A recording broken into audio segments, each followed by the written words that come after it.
مقام ابراہیم کون سی جگہ ہے؟ مقام ابراہیم وہ ہے نبی کریم نبی کریم صلی اللہ علیہ وسلم نے ارشاد فرمایا کہ اللہ تبارک و تعالیٰ نے جب حضرت ابراہیم علیہ السلام کو بیت اللہ کی دیوار کو اثر نو بنانے کا حکم دیا تھا تو آپ دیوار کو بنا رہے تھے، جوڑ رہے تھے۔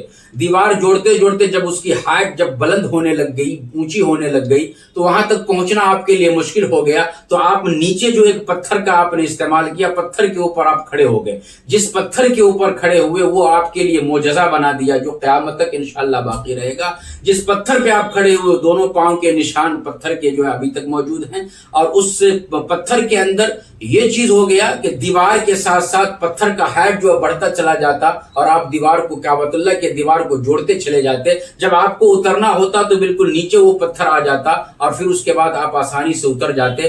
آج کے ماحول میں اگر یہ کہہ دیا جائے کہ لفٹ اللہ تبارک و تعالیٰ نے بنا دیا تھا تو شاید یہ بالکل جو ہے غلط نہیں ہوگا۔ تو جس پتھر پہ آپ کھڑے تھے، قدم کے نشان آپ کے اس پتھر پہ آ گئے تھے، اور اس پتھر کو جس مقام پہ لگایا گیا ہے اسی مقام کو مقام ابراہیم کہا جاتا ہے۔